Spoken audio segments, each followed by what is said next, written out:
وہ دلہن بنی بیٹھی تھی جب اس کی ماں کمرے میں داخل ہوئی۔ ماشاء اللہ، میری بیٹی بہت پیاری لگ رہی ہے، اللہ تمہارے نصیب بھی اچھے کرے۔ انہوں نے اس کا سر چومتے ہوئے دعا دی اور رونے لگی۔ ردا کی آنکھوں میں بھی آنسو آ گئے۔ امی کیا ہو گیا ہے آپ کو؟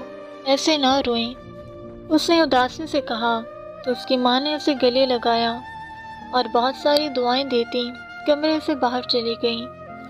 ردا اپنے مہندی لگے ہاتھوں کو دیکھنے لگی۔ آج جو وہ کرنے جا رہی تھی شاید اس کی ماں ساری زندگی روتی رہتی۔ ردا کی آنکھوں میں آنسو تھے، پر وہ کیا کرتی؟ وہ اپنی محبت کو نہیں چھوڑ سکتی تھی۔ اس کی شادی اس کے ابو کی مرضی سے اس انسان سے ہو رہی تھی جسے وہ جانتی تک نہیں تھی، نہ کبھی دیکھا تھا۔ ردا اپنے کالج کے ایک فرینڈ سے محبت کرتی تھی اور وہ بھی اسے بہت محبت کرتا تھا۔ اس کے ساتھ قسمیں وعدے کرنے کے بعد وہ کیسے مکر جاتی؟ اسے ایک نظر بند کمرے کی طرف دیکھا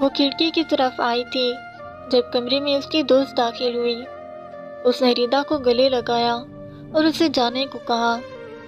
وہ بھی ردا کے پلان میں شامل تھی۔ ردا کا دل خوف سے دھڑک رہا تھا۔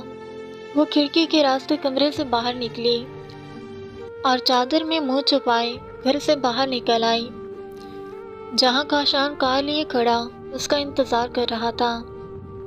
ایک نظر ردا کو دیکھنے کے بعد وہ نظر ہٹانا بھول گیا تھا۔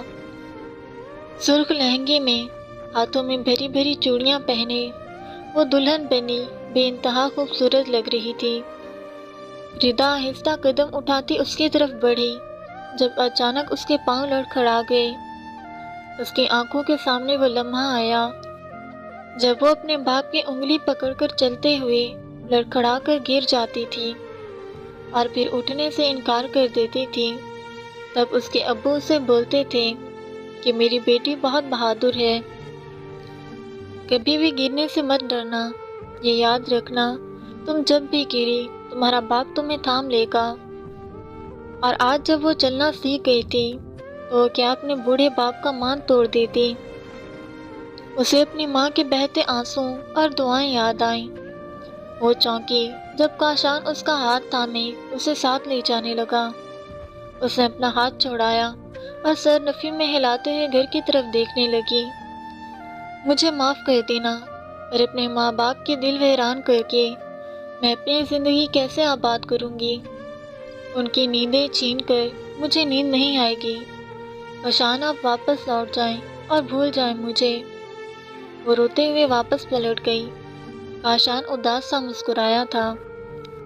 اگر آج ردا اپنے ماں باپ کی عزت روند کر اس کے ساتھ چلی آتی تو وہ شاید کبھی ردا پر یقین نہ کرتا۔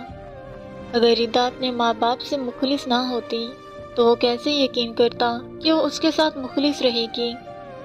کاشان کا بھائی باہر آیا تو کاشان کو دیکھ کر حیران ہوا۔ کاشان کیا سوچ رہے ہو یار؟ آ جاؤ، نکاح شروع ہونے والا ہے، تمہاری دلہن انتظار کر رہی ہوگی۔ کاشان مسکراتا ہوا اس کے ساتھ چل دیا۔